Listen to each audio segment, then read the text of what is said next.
कक्षा 10 गणित। आज हम स्टार्ट कर रहे हैं और मैं आपको पूरी गणित अच्छे तरीके से सॉल्व कराऊंगा। ठीक है, आज के इस वीडियो में इसका जो इंट्रोडक्शन है चैप्टर 1 वास्तविक संख्या, आपके जो सिलेबस में 15 चैप्टर हैं। ठीक है, 15 चैप्टर वास्तविक संख्या से शुरू होकर प्रायिकता पे ख़त्म होती हैं। सो जो वास्तविक संख्या का जो इंट्रोडक्शन है, ठीक है, सिर्फ मैं आपको क्वेश्चन ही नहीं समझाऊंगा, इसका जो फुल कॉन्सेप्ट है वो भी मैं बताऊंगा। ठीक है, सिर्फ रटवाना मेरा मकसद नहीं है, मेरे को समझाना मेरा ज़्यादा फोकस रहेगा। चीज़ों को जब आप समझ जाओगे तो चीज़ें आपके लिए आसान हो जाएंगी और हम चीज़ों को आराम से कर पाएंगे।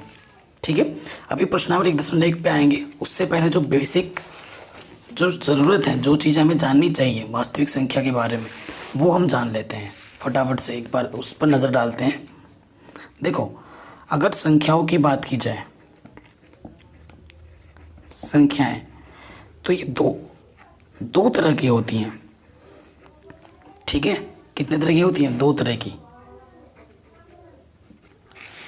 नंबर 1 और यहाँ पर लिख दो नंबर 2।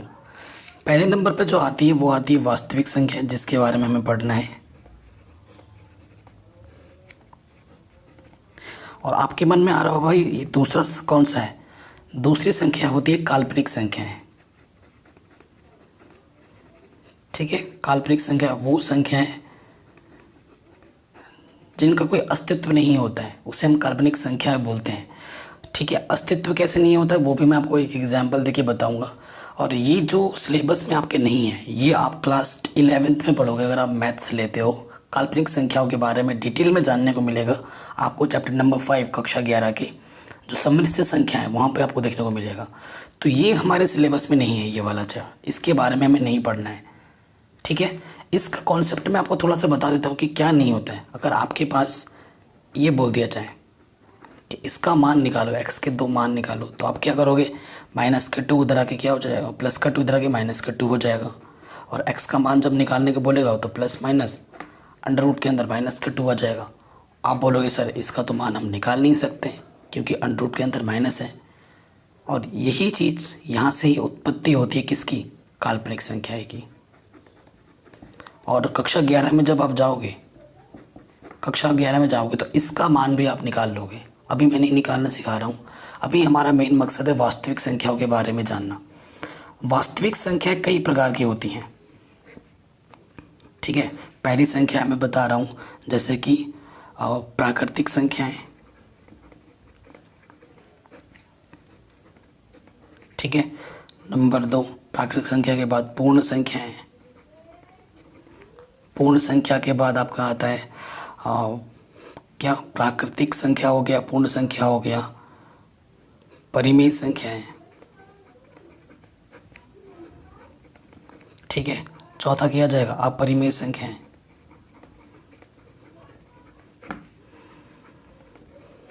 ठीक है, फिर 5वें में क्या जाएगा? पूर्णांक। तो इस तरीके के ये सभी संख्याएं ये वास्तविक संख्याओं में आता है। ठीक है, ये क्या आता है? वास्तविक संख्याओं में आता है। प्राकृतिक संख्याओं के बारे में आपको पता ही होगा। अगर मैं पहले नंबर पे बात करूं, एग्जाम्पल में दूं आपको पहले वाले पे, प्राकृतिक संख्याएं। ठीक है, इन देखो सिर्फ चीज़ों को रटना नहीं। आप अगर आप बोलोगे कि मेरे को सिर्फ मार्क्स चाहिए, मेरे को बस नंबर से मतलब है, तो ये चीज़ छोड़ दो, कोई ज़रूरत नहीं है। लेकिन जब तक आप चीज़ों को सीखोगे नहीं, आगे चल के आपके छोटे भाई बहन होंगे, आप अगर कभी टीचर बने, आपसे अगर स्टूडेंट क्वेश्चन पूछे सर बताओ ये क्या होता है वो क्या होता है, तो आप तो बता नहीं पाओगे।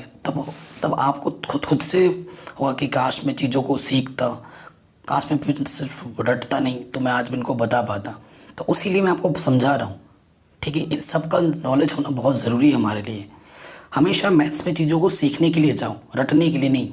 और मैथ्स बहुत ही सिंपल होती है, अगर आपके कॉन्सेप्ट सही होंगे तो मैथ्स आपको बहुत ही सिंपल लगेगी।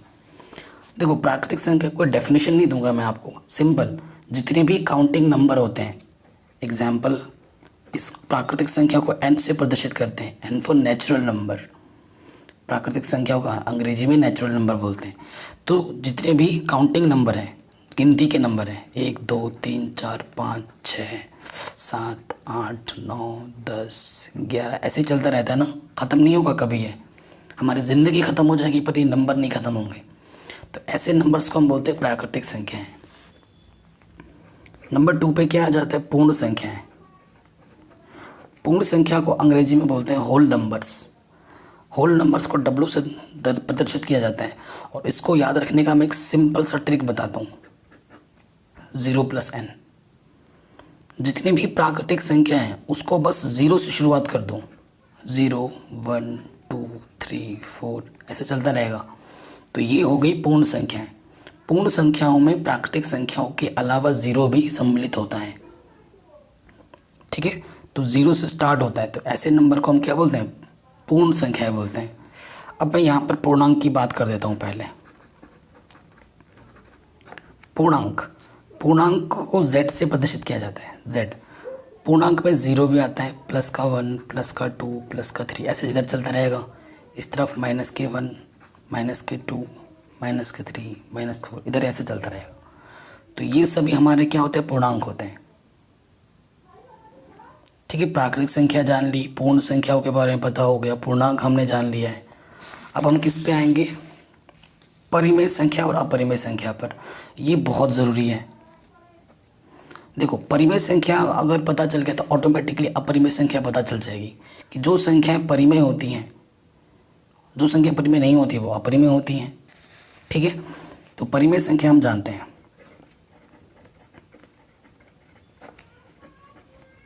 परिमेय संख्या प्रत्येक संख्या जिसे हम p/q के रूप में लिख सकते हैं, प्रत्येक संख्या जिसे हम p/q के रूप में लिख सकते हैं जहाँ q का मान कभी 0 नहीं हो सकता, वह p व q पूर्णांक होते हैं। क्या होते हैं, पूर्णांक होते हैं। वह जो p और q का अगर आप HCF निकालो, है ना, एक होता है LCM, एक होता है HCF। अगर p और q का आप HCF निकालो तो क्या आना चाहिए, 1। जो संख्याएं इन चीज़ों को संतुष्ट करती है उसे ही हम क्या बोलेंगे, परिमेय संख्या बोलेंगे। प्रत्येक संख्या जो p/q के रूप में लिखी जाए, जहाँ q का मान 0 ना हो, p और q वहाँ पूर्णांक होने चाहिए, साथ ही साथ और p और q का जो HCF होना चाहिए वो 1 होना चाहिए, तभी हम उसे क्या बोलेंगे, परिमेय संख्या बोलेंगे, अन्यथा नहीं, ठीक है। 0 एक परिमेय संख्या है। क्वेश्चन में पूछता है क्या 0 एक परिमेय संख्या है, जी बिल्कुल है। क्या 1/0 परिमेय संख्या है, जी बिल्कुल नहीं, क्योंकि बट्टे में 0 आ गया है, ठीक है। बट्टे में 0 नहीं होना चाहिए, q का मान 0 नहीं होना चाहिए था, तो यहाँ तो 0 आ रहा है। अब आपसे मैं बोलूँ क्या 2/4 एक परिमेय संख्या है, उससे पहले 1/3 एक परिमेय संख्या है, जी बिल्कुल है। 1 और 3 पूर्णांक है, नीचे 0 भी नहीं है, और इन 1 और 3 का HCF 1 होता है, तो ये एक परिमेय संख्या है। परंतु 2/4 अभी एक परिमेय संख्या नहीं है, क्योंकि ये पूर्णांक है, ये पूर्णांक है, नीचे 0 नहीं है, चलो ठीक है। लेकिन 2 और 4 का अगर HCF निकालोगे तो कितना आएगा, 2। 2 भी 2 से कटता है, 4 भी 2 से कटता है, लेकिन HCF 1 नहीं आया। इस वजह से ये अभी फ़िलहाल 2/4 तो परिमेय संख्या नहीं है, लेकिन ये सरल हो सकता है। ये तो बहुरूपीय है, इसे हम क्या बोलेंगे, बहुरूपीय। इसका अलग रूप है, इसका अलग रूप क्या है, 2 × 2 2 दूनी 4। अभी ये जो 1/2 है ये परिमेय संख्या है, परंतु 2/4 को परिमेय संख्या नहीं बोल सकते। इसका सरल रूप जो है वो परिमेय संख्या ज़रूर है, ठीक है। तो परिमेय संख्या के बारे में जान लिया हमने। अपरिमेय संख्या क्या होती है, जो संख्या परिमेय नहीं होती वो संख्या क्या होती है, अपरिमेय, ये बोल सकते हो। और अपरिमेय में मैं थोड़ा बता देता हूँ,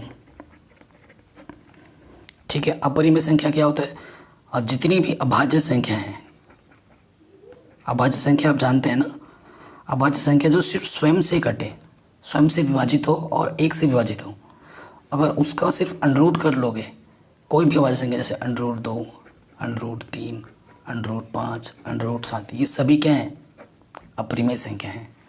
उसके अलावा अगर मैं यहाँ पर लिख दूँ 1.0010001, तो ये भी एक अपरिमेय संख्या, क्योंकि ये चलता रहेगा, दशमलव प्रसार इसका अशांत है, ठीक है, और अनावर्ती है, इसी वजह से ये क्या है, अपरिमेय, ठीक है। तो ये अपरिमेय हुआ, ये अपरिमेय। अगर मैं ऐसे लिख देता हूँ 1.3 की 3 भी चल रहा है, मतलब बार बार 3 आएगा, इसका मतलब यही हुआ ना, ऐसा चलता रहेगा। तो ये परिमेय है या अपरिमेय है, ये है परिमेय।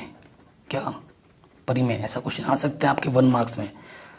तो किसी भी दशमलव प्रसार में अगर कोई संख्या बार बार आवृत्ति आ रहा है तो उसे हम पी बट्टा क्यू के रूप में लिख सकते हैं, और पी बट्टा क्यू के रूप में लिख सकते हैं तो वो क्या हो जाएगी परिमेय। ठीक है, ये अशांत है लेकिन आवृत्ति है, आवृत्ति होने के कारण ही ये क्या हो जाएगा, परिमेय संख्या हो जाएगी। इतना आगे समझ में परिमेय अपरिमेय के बारे में। अब थोड़ा और जानकारी मैं बताना चाहता हूँ जो आपके यहाँ पर है। एक परिमेय है आपका यूक्लिड विभाजन प्रमेय। ठीक है, यूक्लिड विभाजन प्रमेय के बारे में हमें जानना बहुत ज़रूरी है। मैं कोई भी चीज़ रटवाऊंगा नहीं, समझाऊंगा ओनली।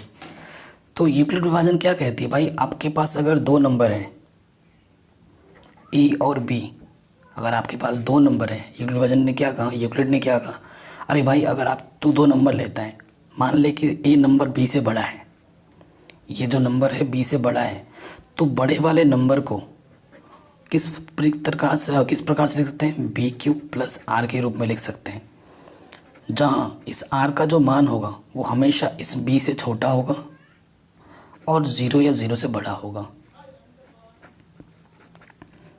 ठीक है, इसने ये बोला यूक्लिड विभाजन में अगर आपके पास दो संख्याएं हैं ए और बी, अगर ए बड़ा है तो ए को हम लिख सकते हैं बी क्यू प्लस आर के रूप में, जहाँ आर का मान हमेशा बी से छोटा होगा या ज़ीरो से बड़ा होगा। ठीक है, और ये क्यू क्या है, क्यू है आपका भागफल, आर है आपका शेषफल। ठीक है, तो मैं आपको दो उदाहरण लेके समझाता हूँ, एक उदाहरण लेके समझाता हूँ, दोनों ही एक से ही समझ में आ जाए। एक संख्या मैंने लिखी 5 और एक संख्या मैंने लिखी 2। ये है ए के स्थान पर, ये है बी के स्थान पर। ये बड़ा है, 5 बड़ा है, तो आपको क्या करना है, छोटे वाले नंबर से बड़े वाले नंबर में भाग देना है। कितनी बार जाएगा, 2 दूनी 4, घटाएंगे, शेषफल क्या बचा, 1। ठीक है, तो ये क्या है हमारा, ये हमारा क्यू है, ये हमारा आर है। आर का मान देखो 2 से छोटा आया है, हमेशा बी से छोटा होगा या ज़ीरो से बड़ा होगा। अतः यूक्लिड विभाजन प्रमेय द्वारा इसे मैं कैसे लिख सकता हूँ, यहाँ 5 है, यहाँ 2 है, ये ए है, ये बी है, फिर क्या आता है क्यू मेरे पास कितना है 2, फिर क्या आता है आर मेरे पास कितना है 1। तो मैं देखो इसको ऐसे लिख दिया। ठीक है, सो ये मेरा क्यू है, ये मेरा क्या है, आर है। अगर मैं बाएं पक्ष को सरल करूँ, 2 दूनी 4 प्लस 1, तो ये 5 के बराबर आया, इधर भी 5 है, इधर भी 5 है, तो लेफ्ट हैंड साइड किसके बराबर आया, राइट हैंड साइड के। ठीक है, तो इसे हम बोलते हैं यूक्लिड विभाजन प्रमेय। तो ये भी हो गया। देखिए यही सब चीज़ आपके यहाँ पर लिखा होगा, कहाँ पर, ये प्रमेय 1.1 यूक्लिड विभाजन प्रमेय। ठीक है, इसे आप अपने कॉपी में अच्छी तरीके से लिख लेना, और जो उदाहरण मैंने दिया वो लिख लेना। अब आएंगे हम प्रश्नावली 1 में, वास्तविक संख्या है। ठीक है, और इसमें जितने भी एग्जाम्पल हैं, हालांकि सॉल्व किया हुआ है तो इसे आप बाद में खुद से कर लेना। मैं आपको प्रश्नावली 1.1 सॉल्व करवा रहा हूँ। बाकी सभी चैप्टर मैंने करा रखे हैं, जिनकी मैं लिंक्स दे दूंगा डिस्क्रिप्शन पे, या फिर एक बार आप प्लेलिस्ट ज़रूर चेक कर लेना। देखो, 2 चीज़ आप छोटी क्लासों से सीखते आए हो, पढ़ते आए हो, क्या क्या है वो 2 चीज़ें, एक है HCF, एक है LCM, है ना। HCF निकालने का जो गुणनखंड विधि है वो छोटी क्लासों से पढ़ते आए हो, लेकिन यहाँ पर किस विधि का उपयोग करना है, प्रश्न 1 नंबर में क्या बोल रहे हैं, निम्नलिखित संख्याओं का HCF ज्ञात करने के लिए यूक्लिड विभाजन एल्गोरिथम का प्रयोग कीजिए। बड़ा शानदार। ठीक है, तो हमें क्या बोल रहे हैं, यूक्लिड विभाजन से हमें क्या निकालना है, HCF निकालना है। तीनों का करेंगे, पहला क्वेश्चन भी इम्पोर्टेंट है, तीनों के तीनों इम्पोर्टेंट है, कोई सा भी एग्जाम में पूछा सकते हैं। ज़्यादा इम्पोर्टेंट आपका पहला और तीसरा है, हालांकि तीनों ही इम्पोर्टेंट है, कर लेना। पहला वाला करते हैं, 135 और 225 है। ठीक है, हमें क्या दे रखा है, 135 व 225। ठीक है, हल में आ जाओगे, हल लिखोगे यहाँ 225 बड़ा है 135 से, बड़ा है तो यहाँ के लिख दोगे यूक्लिड विभाजन प्रमेय से। आप यूक्लिड विभाजन प्रमेय से लिखने के बाद बाकी सरल करेंगे। रूल आपको पता है, ये नियम, बड़ा वाला इस तरफ आएगा बराबर छोटा वाला इस तरफ। ठीक, आपको छोटे वाले से बड़े वाले में क्या करना है, भाग देना है। भाग देना आना चाहिए आपको। यहाँ पे 3 संख्या है, यहाँ पे भी 3 संख्या है। 135 2 बार में 270 ज़्यादा हो जाता है, एक बार ही जाएगा। घटाएंगे, 5 में से 5 गया 0। ठीक है, 12 में से 3 गया, कितना जाएगा, देखो यहाँ से हासिल लेगा एक ना एक। 12 में से 3 गया, कितना जाएगा आपका 90। ठीक, सो कितनी बार गया, एक बार, और शेषफल कितना बचा, 90। ठीक, अब क्या करना है आपको, इसको और इसको लेना है। तो यहाँ पर अगर एकदम ढंग से लिखना चाहो तो ऐसे लिख सकते हो, चरण 1। ठीक, फिर यहाँ पर लिख देना चरण 2। चरण 2 में क्या होगा, 135 इधर आ जाएगा, 90 इधर। अब आपको क्या करना है, 90 यहाँ लिखना है और 135 यहाँ लिखना है। 90 एकम 90, 90 दूनी 180 ज़्यादा हो जाता है। घटाएंगे तो कितना जाएगा, 45। सो 90 एकम 90 कितना बचा, 45। ठीक, अब देखो यहाँ पर क्या है हमारे पास, एक यहाँ है, एक ये नंबर यहाँ है। सो अब क्या लिखोगे आप, चरण 3, तो यहाँ 90 आ जाएगा, यहाँ 45 आ जाएगा। ठीक है, 45 से भाग देना है किसमें, 90 में। 45 दूनी 90, हमें तब तक भाग देना है जब तक कि शेषफल क्या ना आ जाए 0। आ गया 0, कितनी बार गया, 2 बार, और शेषफल क्या आ गया, 0। वो संख्या देखनी है अंतिम जिससे आपने भाग दिया है, लास्ट किससे आपने अंतिम बार भाग दिया था, 45 से, या फिर शेषफल 0 आया उसके जस्ट ऊपर वाला देखो। ठीक है, ये लिख देंगे हम। ठीक है, तो अंतिम शेषफल 0 है व भाजक कितना है, 45 है अंतिम। अतः हमारे पास HCF क्या हो जाएगा, अतः HCF क्या होगा, 45। HCF किसका किसका, 135 और 225 का, कितना आ जाएगा, 45 आंसर।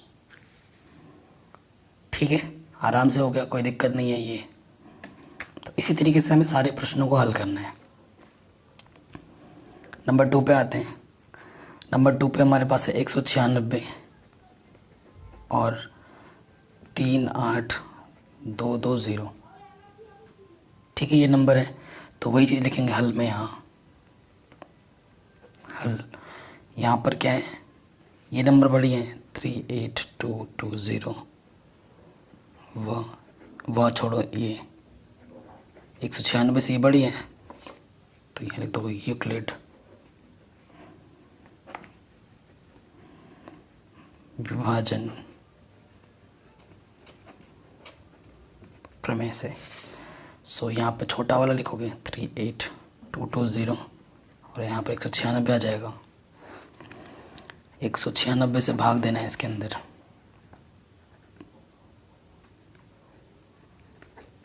ठीक है, 38220, 3 डिजिट यहाँ लेंगे तो देखो ये 400 के आसपास है, ये 2 बार में इससे ज़्यादा हो जाएगा तो एक ही बार जाएगा। 196 एक 196 घटाएंगे। ठीक है, घटाने पे कितना आ जाएगा देखो, यहाँ से आ जाएगा 12 में से 6 गया 6, यहाँ से बचा 7, 17 में से 9 गया 8।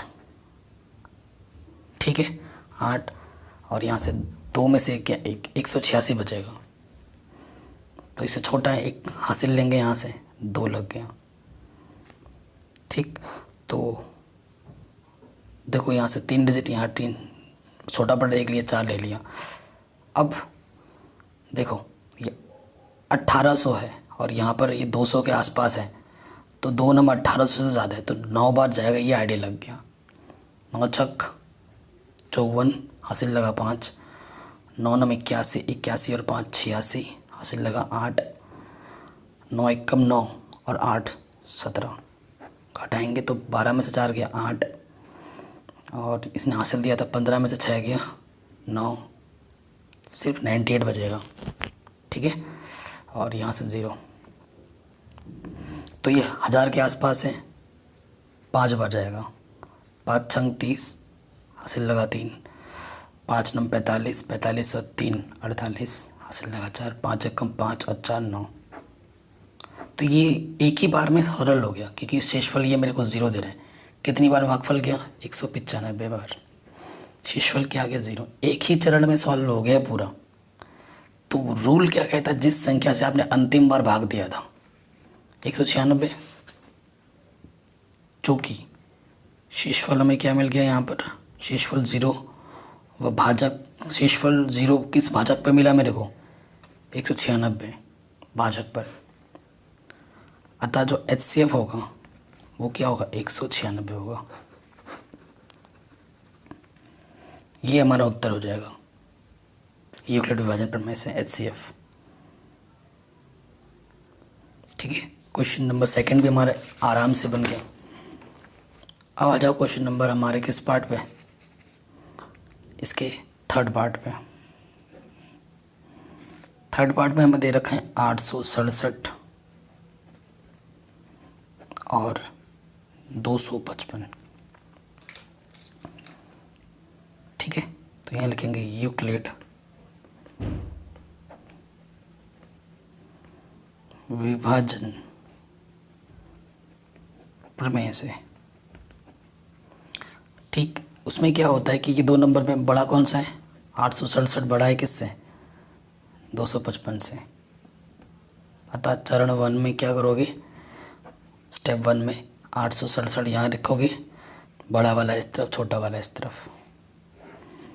छोटे वाले से बड़े वाले में क्या करना है? भाग देना है। और ये जो भाग वाग में कम कर रहे हैं ना, आपको यहीं पहले ध्यान, जैसे मैं कर रहा हूँ, ये नहीं कि पीछे छुपा के कर रहे हो एकदम चोरी छुपे कोई देख ना ले, ऐसा कुछ नहीं है। जो भी काम कर रहे हो सामने कर दूँ, एग्जामिनर को भी पता चलेगा कि भाई जिसने ये किया है उसको पता है, उसे रट्टा नहीं मारा है। तो ये सब जो कैलकुलेशन है वो आप यहीं करो, एग्जामिनर को दिखाते हुए कि भाई पता चले। ठीक है, चोरी छुपे पीछे पीछे मत करने लग जाना, सामने सामने ही करना है। तो यहाँ पर 3 अंक है, यहाँ पर भी 3 अंक लेंगे, तो कितनी बार जाएगा?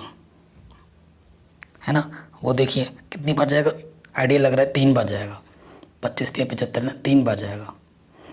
3 बचे 15, हासिल लगा 1, 3 बचे 15 और 1 16, हासिल लगा 1, 3 दूनी 6 और 1 7, घटाएंगे 7 में से 5 गया 2, 0, 102 बचा। कितनी बार गया? 3 बार, और शेषफल क्या बचा? 102। ठीक, अब इसमें और इसमें बात करेंगे। अब यहाँ लिखोगे अब चरण 2। चरण 2 में क्या जाएगा? ये वाला नंबर इस तरफ, ये वाला नंबर इस तरफ। फिर क्या करोगे? 102 से भाग देना है 255 में। 2 बार जाएगा, पता लग रहा है क्लियरली। 2 दूनी 4, 2 0 0, 2 एकम 2, घटाएंगे तो क्या जाएगा? 1 5, 51 आ जाएगा।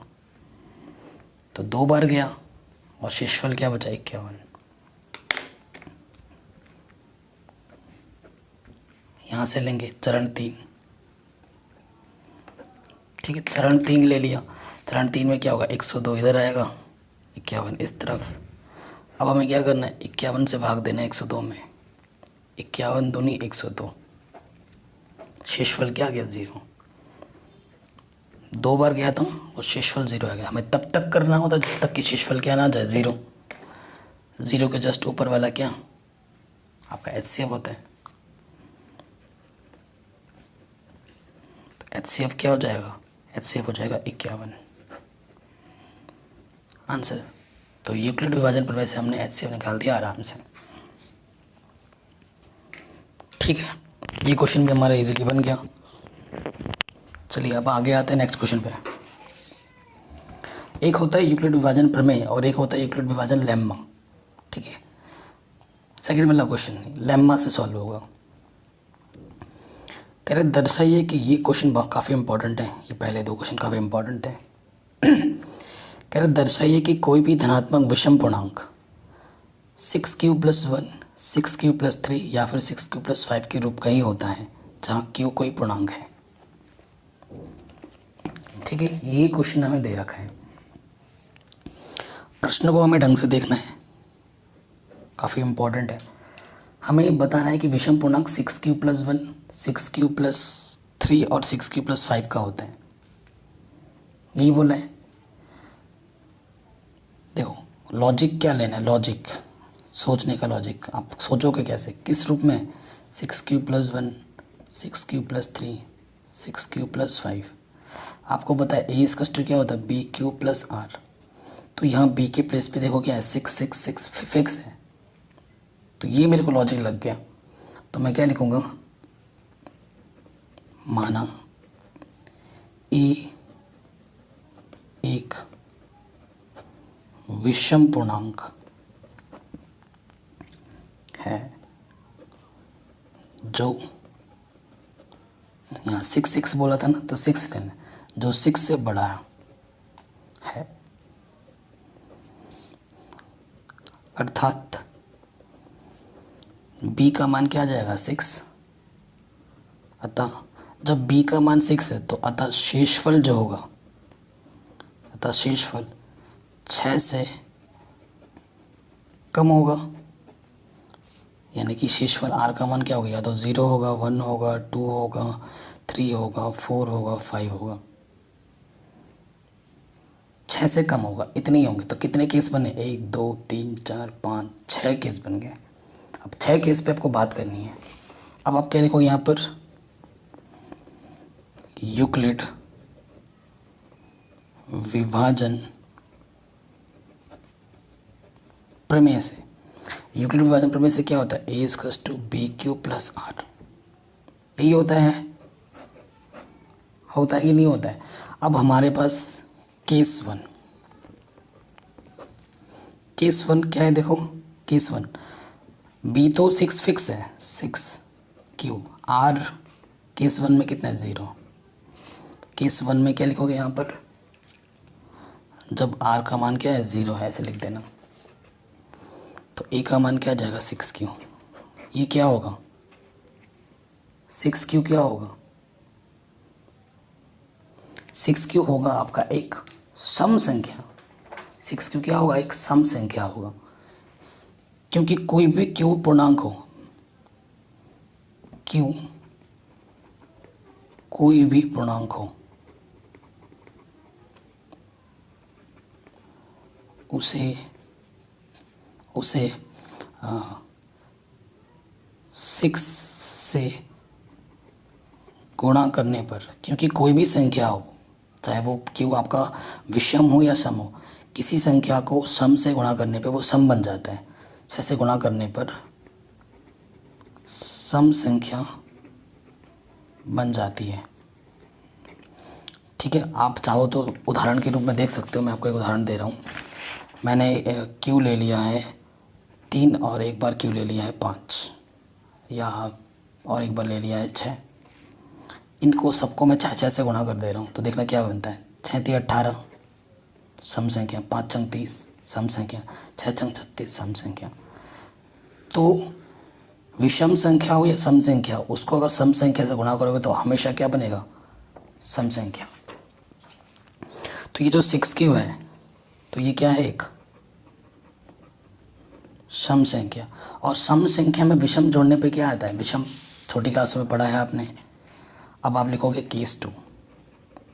देखो इतना डिटेल में समझा रहा हूँ मैं, एकदम डीप एक्सप्लेनेशन के साथ। केस 2, जब r का मान क्या ले लोगे, 1, तो ये तो फिक्स है, ये बराबर क्या हो जाएगा, 6q, और r की जगह पे क्या रख दोगे, 1। तो ये 6q क्या है, सम, एक क्या है, विषम। तो सम और विषम क्या होता है, विषम।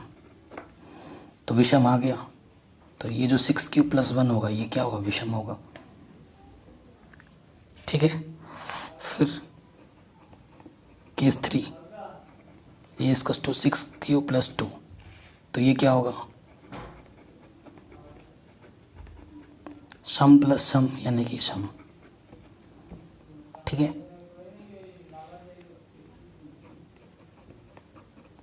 केस 4 क्या होगा, जब आर का मान यहाँ टू लिया, जब आर का मान हम क्या लेंगे 3, तो ए इसका क्या हो जाएगा 6 क्यूब प्लस 3 यानी कि सम प्लस विषम क्या होता है विषम, तो ये भी विषम आ गया,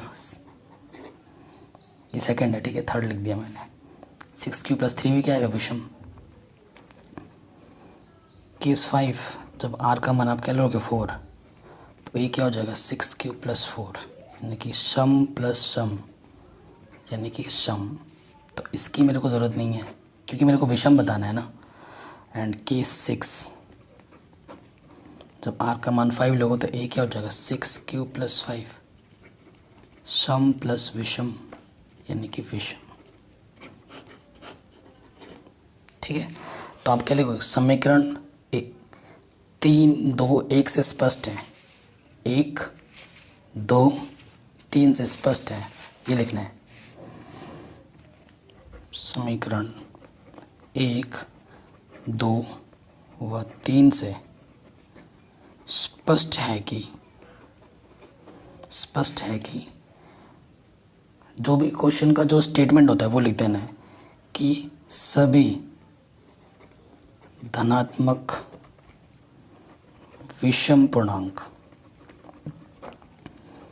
6 cube plus 1 6 cube plus 3 6 cube plus 5 के रूप का होता है आंसर।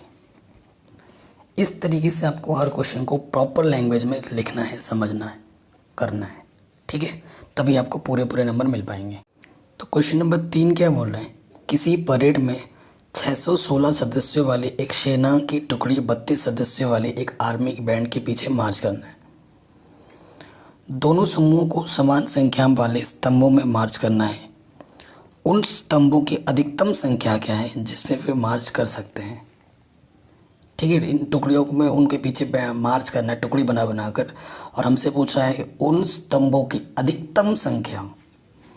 यहाँ पे एक वर्ड आया है, कीवर्ड बोलते हैं इस टाइप के को, है ना, इस क्वेश्चन का ये कीवर्ड है अधिकतम संख्या जिनमें वे मार्च कर सकते हैं।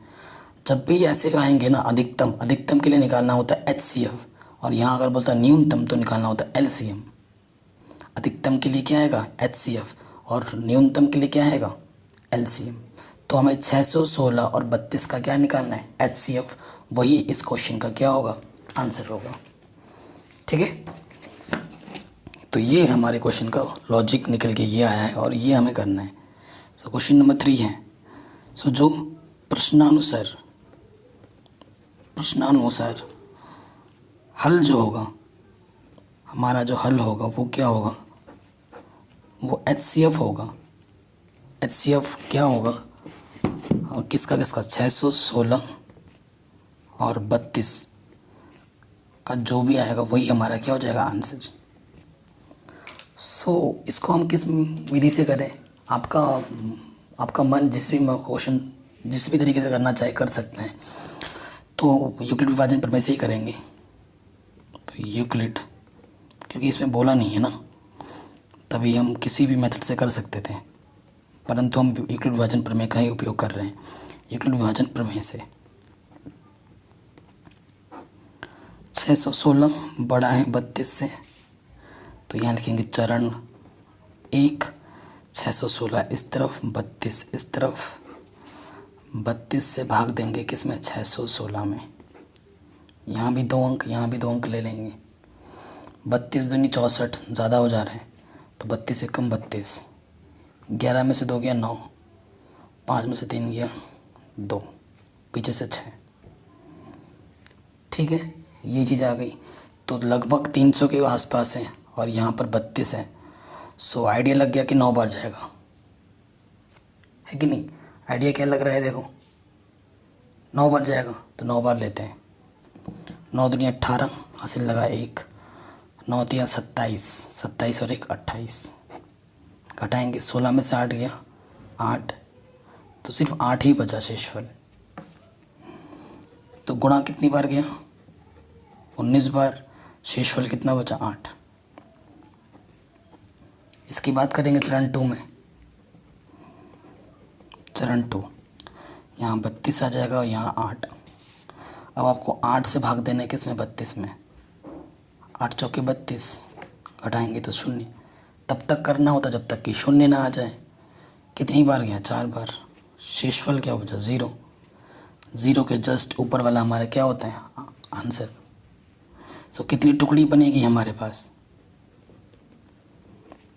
8। तो आंसर क्या होगा, कितने टुकड़े होंगे, टुकड़ी या टुकड़ी जो भी लिखा है 8 टुकड़ी आप बना सकते हो 32 के 616 सदस्यों की। ठीक है, तो ये हमारा आंसर हो जाएगा। तो सेना के 8 स्तंभों की हम टुकड़ी बना सकते हैं बराबर। ये हो गया आराम से। चलिए क्वेश्चन नंबर 4 और 5 पे आते हैं।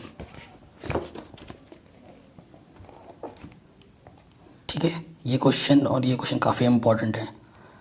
कह रहे यूक्लिड विभाजन प्रमेय का प्रयोग करके दर्शाइए कि किसी धनात्मक पूर्णांक का वर्ग किसी पूर्णांक m के लिए 3m या फिर 3m+1 के रूप का ही होता है।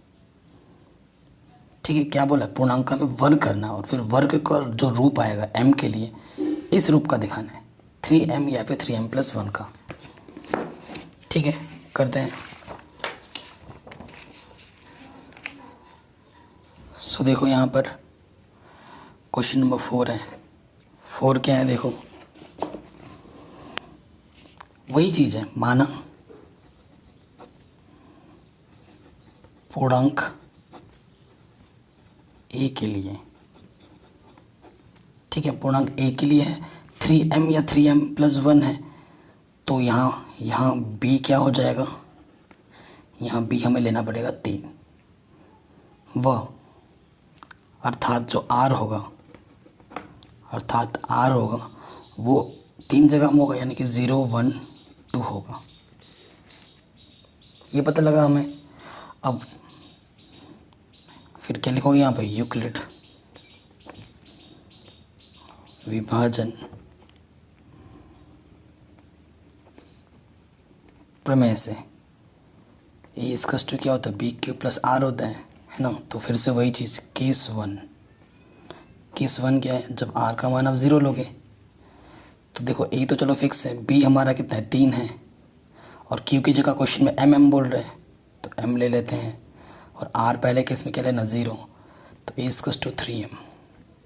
अब बोलोगे आंसर आ गया, गलती कर रहे हो आप, क्योंकि स्क्वायर बोला है, स्क्वायर तो अभी तक किया ही नहीं हमने। अब यहाँ पर लिखोगे स्क्वायर करने पर, यानी कि वर्ग करने पर। वर्ग जब हम कर देंगे वर्ग, ये हो जाएगी, तो ए स्क्वायर क्या हो जाएगा, 3 का वर्ग 9 m²। तो यहाँ से आप क्या कर सकते हो, 3 उभयनिष्ठ ले सकते हो। 3 3 9 माना, ये जो 3m² को आप क्या मान लो, m मान लो। तो ए स्क्वायर क्या आ गया 3m का रूप। यही तो मैं बताना था, या तो 3m आएगा या फिर 3m+1 के रूप का आएगा। केस 1 में हो गया। केस 2, जब r का मान आप क्या ले लोगे 1, तो a इसका क्या हो जाएगा 3m+1। फिर क्या करोगे, वर्ग करने पर। तो वर्ग करने पर हमारे यहाँ पर क्या हो जाएगा, a² 3m+1 का। ये आपको सूत्र पता है, a + b का वर्ग क्या होता है, a का वर्ग b का वर्ग 2ab। इस सूत्र से इसको हम खोल देंगे, a का वर्ग b का वर्ग 2a × b। ठीक है, तो हम क्या करेंगे, इन दोनों पदों को एक साथ रखेंगे, 3 दूनी 6m और 1 का वर्ग 1। यहाँ से सिर्फ 3m कॉमन निकालेंगे हम, 3।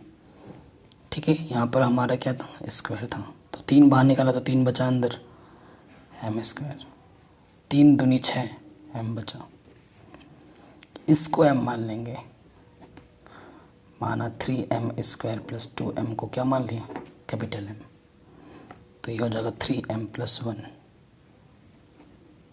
का रूप, या तो 3m आएगा या फिर 3m+1 के रूप में आएगा। आ गया 3m+1।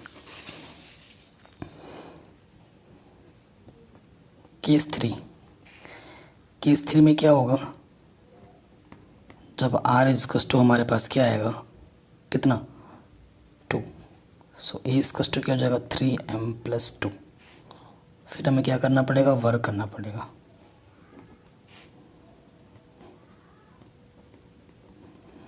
फिर से हम खोलेंगे a का स्क्वायर b का स्क्वायर 2ab, ठीक है। सो देखो इसको मैं कैसे लिखूँगा, ये हो जाएगा 9m², 2 दूनी 4 थी 12 m, 2 का वर्ग 4, 4 को मैं लिख सकता हूँ 3+1, ठीक है। तो यहाँ से लेकर यहाँ तक 3 उभयनिष्ठ हैं, 3 तिया 9 m², 3 चौके 12 m, 3 एकम 3, इसको मैं क्या मान लूँगा, m मान लूँगा। तो ये आ गया 3m+1 के रूप, इसे मैं समीकरण 3 मान लेता हूँ। तो आप क्या लिखेंगे, समीकरण 1, 2 तथा 3 से यह स्पष्ट है कि किसी भी संख्या, किसी भी धनात्मक पूर्णांक का वर्ग करने पर 3m या 3m+1 के रूप का आता है। बस ये लिख देना है, ये आपका क्या हो जाएगा, आंसर हो जाएगा, ठीक है। ये प्रॉब्लम में आपका आराम से बन गया, कोई दिक्कत नहीं है। नेक्स्ट क्वेश्चन 5वां इंपॉर्टेंट है काफ़ी। कह रहे यूक्लिड विभाजन प्रमेयिका का प्रयोग करके दर्शाइए कि किसी धनात्मक पूर्णांक के लिए, किसी धनात्मक पूर्णांक का घन, अब वो वर्ग कर रहा था, ये घन करना है हमें, घन करने पर m 9m+1 या 9m+8 के रूप का आता है, ठीक है। अब की बार आपको घन करना है, तो आप देख रहे होंगे 9 9, तो देखो 9 9 करके करोगे तो क्वेश्चन बहुत लंबा चला जाएगा। अगर आप b को 9 मान लोगे ना तो क्वेश्चन बहुत ही लेंथी हो जाएगा। थोड़ा सा इसमें एक ट्रिक है, माना जो धनात्मक पूर्णांक है, माना धनात्मक पूर्णांक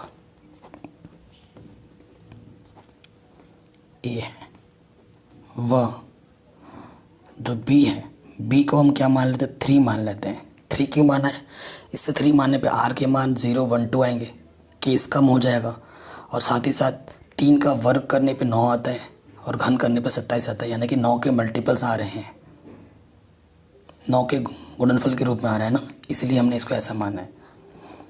माना धनात्मक पूर्णांक a है वह b 3 है, अर्थात r का मान या तो 0 होगा, 1 होगा या 2 होगा। फिर क्या लिखोगे, यूक्लिड विभाजन प्रमेय से क्या बोलता है, वो क्या बोलता है, a equals to b³ + r बोलते हैं। और यहाँ पर b हमारा कितना है, 3 है, q की जगह पर m बोला है, और r तो वैरी करेगा, कभी 0 होगा, कभी 1 होगा, कभी 2 होगा। अब हम यहाँ पर केस बनाएंगे, केस 1, जब r का मान 0 है, 3m+0, तो a का मान क्या होगा 3m। अब हमें क्या करना है, घन करने पर, घन करोगे तो a³, ठीक है, घन करो तो 3 का घन क्या होता है, 3 3 9 27 m³। तो यहाँ से देखो 9 उभयनिष्ठ ले लो, 9 3 27, इसको क्या मान लो m, तो क्या आ गया 9m ग्रुप। तो किसी भी संख्या का घन करने पे 9m, 9m+1 या फिर 9m+8 के रूप में आएगा, यही हमें बताना है। तो पहले आ गया 9m के रूप में, आराम से हो गया। अब आ जाओ केस 2 में, जब r का मान क्या लोगे 1, तो a हमारे पास क्या हो जाएगा 3m+1। फिर क्या करोगे, आप घन करोगे, और आपको सूत्र पता होगा, a+b का क्यूब क्या होता है, a³ b³ 3a² 3b²। सूत्र होता है, ये पता ही है आपको। अब हम यहाँ पर रख देंगे सूत्र में, सो यहाँ से हो जाएगा a का क्यूब b का cube 3a² into b plus 3b²। इसको इसको इसको एक साथ रखो। यहाँ से देखो, यहाँ इसका मतलब होता है 27m³। यहाँ से है देखो कितना, 3 3 9 27। यहाँ 9m² गुणा 3 है, ऐसे लिख देते हैं। और यहाँ है 3 3 9m। और यहाँ एक का कितना भी क्यूब करो, एक की पावर में कितना भी हो तो वो एक ही रहता है। तो यहाँ से उभयनिष्ठ क्या आ जाएगा, 9 9 3 27, 9 1 कम 9 तो 3m² बचा, 9 1 कम 9, यहाँ से m बचा इधर। अब इसको मैं क्या मान लूँगा, m। तो ये क्या हो जाएगा, 9m+1 रूप। या तो 9m का होगा या फिर 9m+1 का रूप होगा। आ गया। केस 3 में 9m+8 आ जाएगा। केस 3 जब r का मान 2 है तो a = क्या हो जाएगा, 3m+2। फिर दोनों तरफ क्या करना है, घन लेना है। ठीक है, घन करेंगे, a का क्यूब b का क्यूब, ठीक है, 3a² b 3b² a सूत्र में रख दिया। यहाँ से 27m³, 8, 3 3 9, 9 दूनी 18 m², 3 3 9, 9 चौको 27, 9 चौको 36। ये तो इन तीनों में से इन तीनों को एक साथ रखूं और कॉमन निकालो, 9 9 3 27 m³। ठीक है, फिर देखो यहाँ से क्या हो जाएगा, 9 दूनी 18 और 9 चौके 36 और ये प्लस के 8 अलग। अब इसको मैं क्या मान लूँगा, m। तो ये क्या हो जाएगा, 9m+8 के रूप। तो आप क्या लिखोगे, समीकरण 1 2 तथा 3 से यहाँ से लिख देना है, किसी धनात्मक पूर्णांक का घन 9m 9m+1 9m+8 के रूप का होता है। तो ये हमारा उत्तर हो जाएगा। अगर वीडियो पसंद आई है तो प्लीज़ लाइक करना, शेयर करना। बाकी सभी चैप्टर के लिंक्स मिल जाएगी डिस्क्रिप्शन पे। जय हिंद।